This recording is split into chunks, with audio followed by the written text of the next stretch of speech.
This is the instructional video for how to make your very own quick draw board. So we've got our quick draw kit here and it has everything we need. Open it up.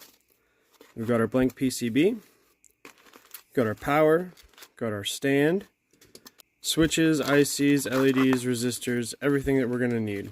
Once we've got our kit unpacked and we've got everything we need, we're going to start with the resistors. You can tell the resistors apart by the color codes on the bands, or you can just see that this is 5.1K resistors because there's the most of them. We have two 2.2K resistors and one 470 ohm resistor. So we're going to start with the 5.1K resistors, and we're just going to take them apart and put them in every single footprint that has 5.1K on it. So right here, and then this whole row down here. For putting the resistors in, simply bend the pin into a U shape, like that, and then just drop it straight in the board.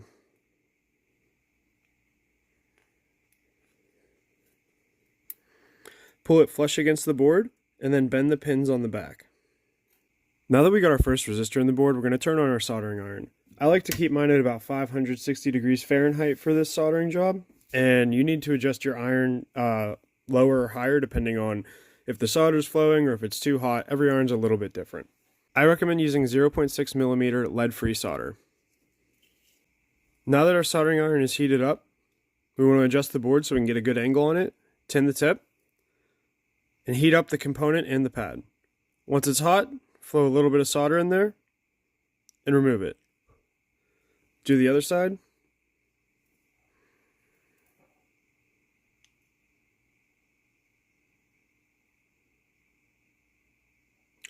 And then remove the heat.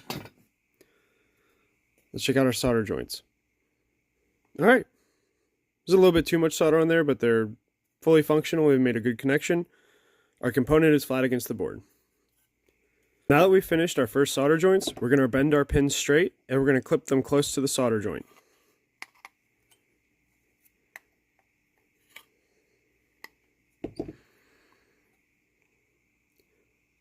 When we clip them, we want them to look nice and even, but not too close that we remove the joint. And now we do that for the rest of the 5.1K resistors. Now that we've got all our 5.1K resistors on, we're going to do the 2.2K resistors, and lastly the 470 ohm resistor. So find where they're located on the board and simply put them in. The 2.2K resistors are right here. Now that we've got all the resistors in, now we're going to move on to the ICs. So find the bag labeled IC and open it up. Inside there's going to be 4 components. There's going to be 2 chips labeled 555. And there's going to be 1 chip labeled 4017. And 4026. To know which chip goes where, we need to look at the footprints of the chip. These chips say LM555N. So if we pick up our small chips, we'll see that on the top, there's NE555P. That's the correct chip for these 2 ports. Gently bend the legs so that they fit into the footprint.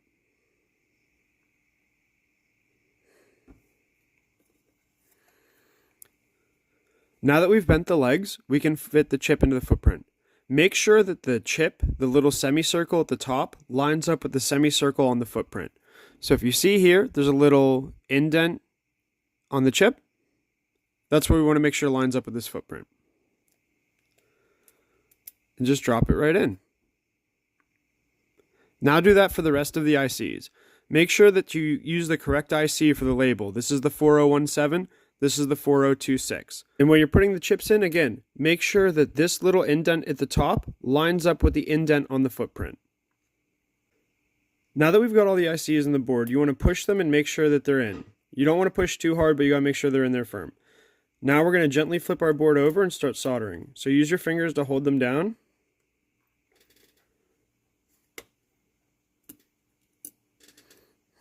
And then push on the bottom of the board to make sure that your ICs are snug and secure.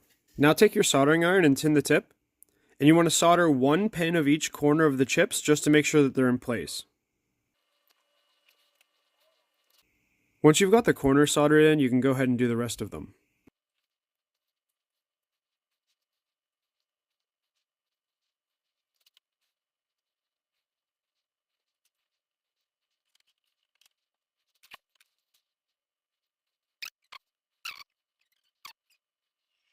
Once all the ICs are soldered in, we're going to do the LEDs. This is the color scheme you want to follow for the LEDs. It's 3 white, blue, green, blue, and then 3 white. On the board, you'll see a little plus sign by the LED footprint.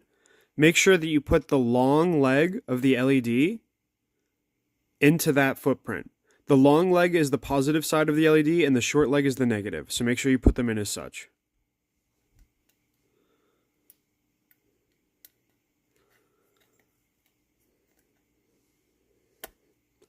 Push your LED down flush against the board, hold it in place, and then gently bend the pins on the back so that it stays centered.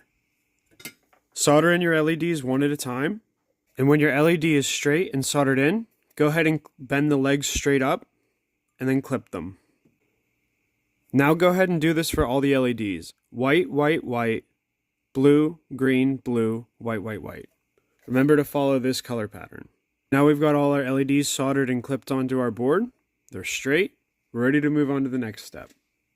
The next step is a bag labeled switches. We're going to take these out and we're going to solder each switch. Now in here there's two different types of switches. There's these tactile push buttons and there's a single pole double throw slide switch. To insert the push buttons on the board, gently place them over the pads and press down until it snaps. You shouldn't have to press hard, you don't want to bend the pins.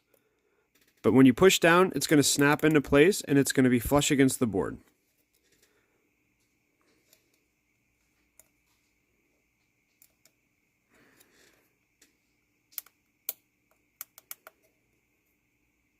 Now for the slide switch, all you want to do is drop this directly into this little slide switch rectangle labeled speed, and then hold it while you flip the board over. Make sure you hold it so it doesn't fall out of place. The first thing you want to do is solder one of these pins on the slide switch so that it doesn't move or go anywhere. So let's tin the tip of our soldering iron, heat up the slide switch, feed solder, and remove. Now all our switches are firmly in place and we can start soldering them.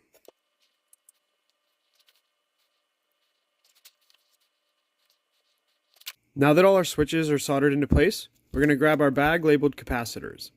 In our bag, there's two different types of capacitors. There's these little yellow ones, which are ceramic capacitors, and there's this little black tin can looking one called an electrolytic capacitor.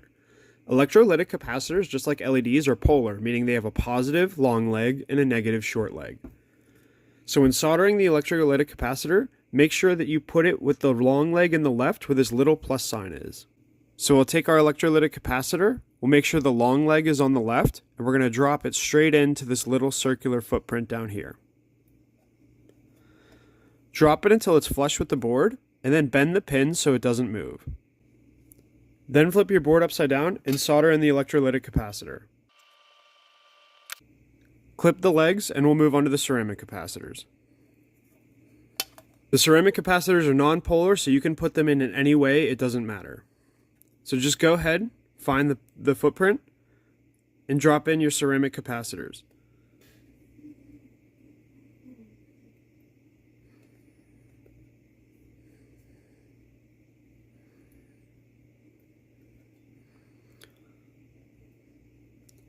Once your ceramic capacitors are in, flip the board upside down and solder them in place.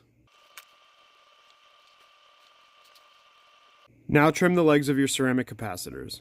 Next, we're going to move on to our 7-segment display.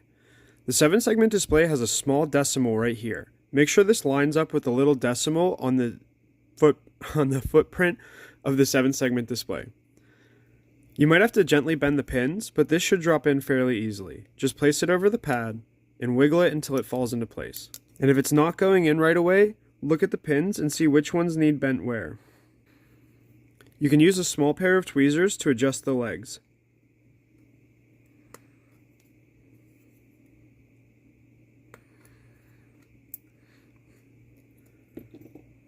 Push the 7-segment display down until it's firmly against the board, and then flip it over and start soldering. This component's a little bigger, so you might need to leave the heat on a little longer for the solder to start flowing. Our 7-segment display is put in. Now we're going to clip these legs a little bit just so they're not so spiky. Clip the legs as close as you can to the top of the solder joint so it has a nice smooth finish. Be sure to remove the protective film over the 7-segment display. Once removed, your display looks cleaner and the lights will shine brighter. For the last part of our board, we're going to grab the power bag. Inside here, there's a battery connector, and a power jack. Take our power jack and place it on the bottom of the board facing outwards. You want to make sure that the hole is facing the outside of the board so that you can plug it in like this. Flip your board over and solder in the power pins. Apply heat from the soldering iron a little bit longer than the other components, since this has a larger amount of metal and it takes longer to heat up.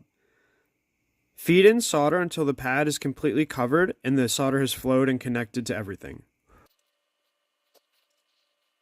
Okay, our power jack is in and your solder joint should look something like this. Now that our board is complete, we're going to open our battery and plug it in.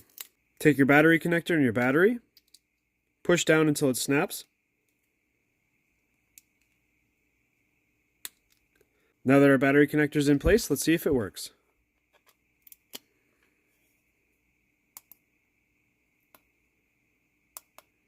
Beautiful. Everything works perfect. Last step is to put the stand together. To put the stand together, remove the rubber band, insert the black bar into each side of the legs.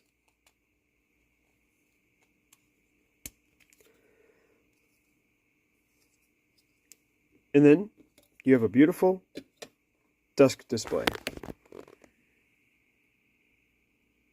If you're interested in learning how this project works, scan this QR code for an in-depth write-up about the system and how it was made.